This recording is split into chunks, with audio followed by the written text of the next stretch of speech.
नमस्कार, आप देख रहे हैं उत्तर भारत और मैं आपके साथ सृष्टि जैन। लोकसभा चुनाव में भाजपा को उत्तर प्रदेश में मिली हार के बाद मुख्यमंत्री योगी आदित्यनाथ ने शनिवार को अपने मंत्रिमंडल के सहयोगियों की बैठक बुलाई। बैठक में मुख्यमंत्री ने हार के कारणों की समीक्षा के साथ ही मंत्रियों के कार्यों को लेकर भी चर्चा की।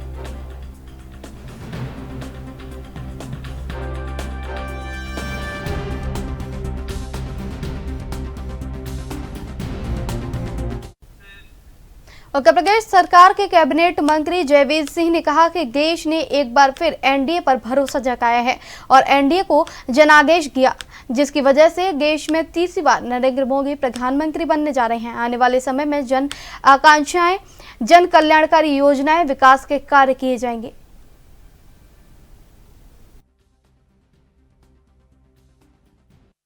तीसरी बार देश का नेतृत्व करेगा माननीय प्रधानमंत्री के रूप में देश को परम वैभव ऊंचाइयों पर पहुंचाने का जो आदेश जनादेश प्राप्त हुआ है, पूरे देश की जनता को बहुत बहुत आभार, पार्टी की ओर से बधाइयाँ और निश्चित रूप से हमें पूरा भरोसा है कि आदरणीय मोदी जी के नेतृत्व में तीसरे कार्यकाल में देश जो अपेक्षाएं हैं उस पर खरा उतरेगा और उस पर ऊंचाइयों पर, चाहे वो विकास का मामला हो, गरीब कल्याणकारी योजनाओं का मामला हो, गांव गरीब और जन कल्याणकारी योजनाओं का हो, या डिफेंस सेक्टर हो, इंफ्रास्ट्रक्चर डेवलपमेंट हो, दुनिया में भारत के ऊंचे बढ़ते हुए ऊंचाइयों के कदम हो, निश्चित रूप से हम लोग नया कीर्तिमान स्थापित आदरणीय मोदी के नेतृत्व में कर पाएंगे, ऐसा पूरा भरोसा है। तमाम मंत्री अपनी विधानसभा हार गए। जी, अच्छा, ये भीतर घात की बात लगातार उठ रही है, तो आपको लगता है कि इस पर कार्रवाई होनी चाहिए? क्योंकि कई प्रत्याशियों ने इस बात को लेकर लिख कर भी दिया था। देखिए, बहुत सारी बातें आ गई हैं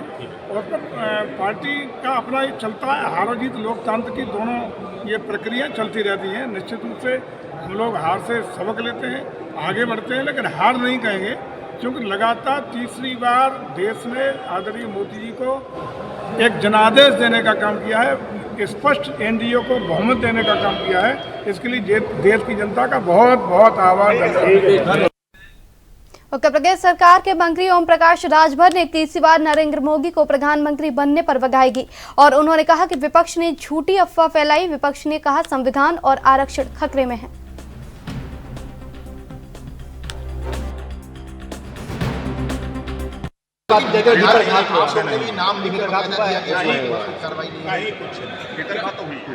अभी आप लोगों के जहन में हो सकता है, लेकिन वजह क्या वजह है? संविधान और आपने तो सुनिए, कांग्रेस और सपा के लोगों ने झूठ बोला कि सरकार आने पर संविधान बदल दिया जाएगा। ये प्रचारित बड़ी तेजी से किए। इन लोगों ने 1-1 लाख खाते में टनाटन देने की बात किया। अब लोग कार्यालय पर टनाटन लेने के लिए जा रहे हैं। अभी कहाँ से देंगे? वोट तो ले लिए, लेकिन टनाटन कहाँ से देंगे? ये बीमारी पड़ी हुई है। कार्यालयों पर लोग कागज ले लेके खड़े हो जा रहे हैं, खाते हमारे भेजो, नहीं जब तक दिखाई मत दे। तो इन लोगों ने जो झूठ फरेब बोला और जो लंबे समय तक नफरत की राजनीति करते हैं लोग, आज मोदी जी के राज्य में आप बेशक देखिए, अगर आप अपने अपने चश्मे से देखिए, चले जाइए रेलवे स्टेशन पर, चले जाइए एयरपोर्ट पर, चले जाइए सड़कों पर, आज इतना बेहतरी का काम हुआ है, शायद लंबे समय तक ये काम कांग्रेस ने किया होता। ठीक है, मुलाकात की थी, नाम लिखकर दिए थे कि नहीं महाराज, कोई नाम नहीं दिया गया। अच्छा, हम लोग तो गए मीटिंग में, एनडीए गठबंधन बैठक हुई, अब बैठक में तय हुआ प्रधानमंत्री का चेहरा, घोषणा भी बात कर। राजभर जी, लेकिन कुछ लोग मान रहे कि सरकार चलेगी नहीं। उमर शाही ने कहा कि लूली लंगड़ी सरकार है, गिर जाएगी। एक बात बताएं, कल तक विपक्ष यही कहता था कि सरकार नहीं बनेगी, हम सरकार बना रहे हैं। अब सरकार बन गई, अब कह रहे हैं कि सरकार नहीं चलेगी। जब सरकार चल जाएगी 5 साल, तब उसके बाद कहेंगे कि अब अगली बार नहीं बनेगी। अगली बार देखिएगा कि लोगों का खाता नहीं खुलेगा। कांग्रेस के पूर्व एमएलसी दीपक सिंह ने मुख्यमंत्री योगी आदित्यनाथ को पत्र लिखकर मांग की है कि सोशल मीडिया में जिस तरह से लोग अयोध्या वासियों को अपशब्द कह रहे हैं, उन पर कठोर कार्रवाई होनी चाहिए।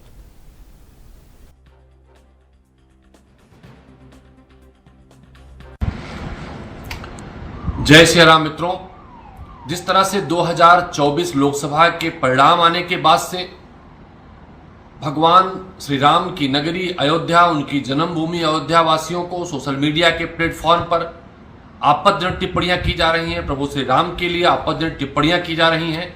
अयोध्या वासियों को कहा जा रहा है उनकी लड़के और लड़कियों से शादी ना करने की बात लिखी जा रही है, अयोध्या वासियों से व्यापार ना करने की बात लिखी जा रही है, उनके सामान को ना खरीदने की बात, इस तरह से तमाम आपत्तिजनक टिप्पणियां की जा रही है, जिससे असली राम भक्त आहत हैं। उन नकली राम भक्तों से कहना चाहूंगा, रामायण में लिखा है, निर्मल मन जन सो महि पावा, महि कपट छल छिद्र न भावा। तो जो लोग स्वार्थ के लिए भगवान श्री राम का नाम लेते थे, भगवान राम उन्हें नहीं मिलते हैं। जो छली हैं, कपटी हैं, जिनके मन में किसी तरह की दुर्भावना है, तो वो दुर्भावनाग्रस्त लोग जो भगवान श्री राम को सिर्फ वोट के लिए देखते थे, वो नकली राम भक्त हैं। हम यूं कभी नहीं कहे, लेकिन कहेंगे वो अंध भक्त हैं। भगवान श्री राम जन जन में कण कण में व्याप्त हैं। किसी वोट के हिसाब से, किसी चुनाव के हिसाब से न भगवान श्री राम को दिखा सकता है, न भगवान श्री राम की जन्मस्थली अयोध्या के लोगों का अपमान किया सकता है। मैंने मुख्यमंत्री को पत्र लिखकर, उत्तर प्रदेश के अन्य अधिकारियों को पत्र लिखकर, जो लोग सोशल मीडिया के प्लेटफॉर्म पर भगवान श्री राम के बारे में आपत्तिजनक बातें कह रहे हैं या अयोध्या वासियों के लिए किसी भी प्रकार की टिप्पणी या आपत्तिजनक बातें कह रहे हैं, उन पर कार्रवाई किए जाने की बात कही है। मुख्यमंत्री योगी आदित्यनाथ द्वारा बुलाई गई बैठक पर पहुंचने से पहले उत्तर प्रदेश सरकार के वित्त मंत्री सुरेश खन्ना ने कहा कि देश में तीसरी बार नरेंद्र मोदी प्रधानमंत्री बनने जा रहे हैं। उनकी नीतियों पर भारत देश विकसित भारत और आत्मनिर्भर भारत के संकल्पों को पूरा करेगा।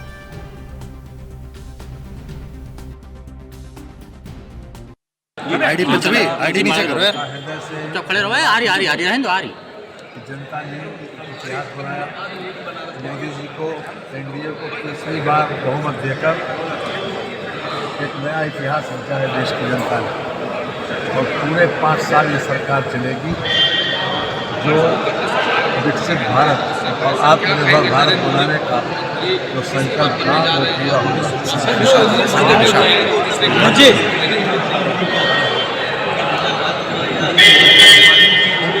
पुरानी खबर हो गई, कोई नई चीज पूछो, पुरानी हो सकती। अब उत्तर प्रदेश डेवलपमेंट के आधार पर चल रहा है।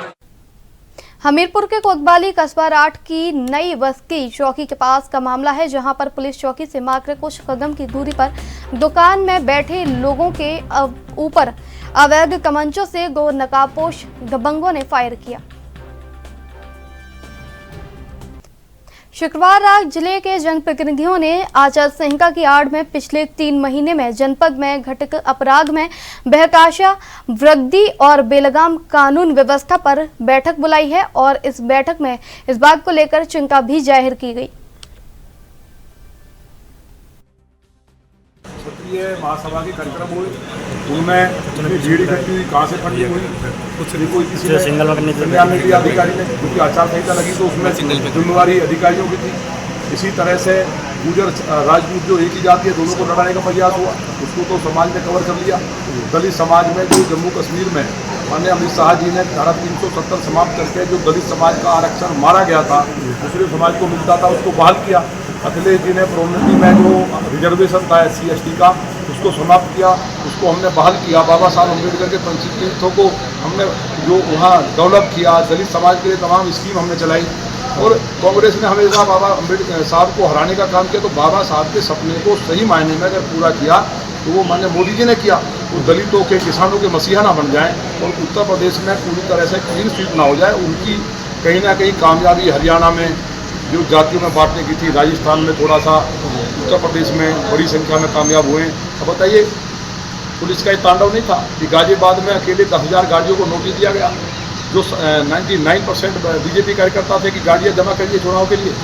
लोग वहाँ से अपने परिवार को लेकर के दूसरे राज्यों में चले गए। इसके अलावा तमाम बीजेपी कार्यकर्ताओं के 151 में मुचल के गुंडा एक्ट जिलाबदर किया गया और जो अपराधी थे बड़े बड़े, उनको कुछ नहीं किया गया। तो पूरी तरह से जिस तरह चुनाव में अभी हमारे एक पार्षद को, दलित समाज के को, उस पर डकैती लगा के जेल भेज दिया गया। तो जो यूपी में बीजेपी की करारी हार हुई, जिसके बाद बीजेपी के पूर्व सांसद की प्रतिक्रिया सामने आई है। ब्रजभूषण शरण सिंह ने अपनी हार के बाद हारने के तमाम कारण बताए हैं। मुझे अधिकार नहीं कि मैं समीक्षा करूं, ऐसा कहा।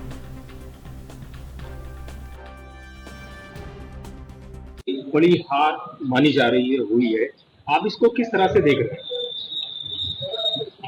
देखिए, तमाम कारण है, लेकिन मुझे ये अधिकार प्राप्त नहीं है कि मैं उसकी समीक्षा कर सकूं। समीक्षा करने का अधिकार है संगठन का, समीक्षा करने का अधिकार है प्रदेश नेतृत्व का, समीक्षा करने का अधिकार है राष्ट्रीय नेतृत्व का। हर आदमी का अलग अलग दृष्टिकोण है, अलग अलग सोच है। हर आदमी अलग अलग दृष्टिकोण से इस चुनाव को ले रहा है और मैं आपका उत्तर देने में सक्षम नहीं हूँ। ये जो गठबंधन है एनडीए का, ये चुनाव के पहले का गठबंधन है और कोई दिक्कत नहीं होने वाली है। पूर्ण बहुमत की सरकार बनेगी और 5 साल कार्यकाल पूरा करेगी और देश के लिए भी यही अच्छा है, क्योंकि विपक्ष को जितनी सीटें मिल गई हैं, आधा चुनाव निकल जाने के बाद उनको एहसास हुआ कि हम इतना अच्छा चुनाव लड़ रहे हैं। कौशाम्बी जिले में एक स्कूल के प्रिंसिपल ने स्कूल की ही नाबालिग छात्रा के साथ दुष्कर्म किया। मामले में अश्लील वीडियो वायरल होने के बाद पुलिस ने मुकदमा दर्ज किया है। आरोपी की गिरफ्तारी के लिए कई टीमें लगाई गई हैं। वहीं पीड़िता ने शनिवार को आत्महत्या करने की कोशिश की।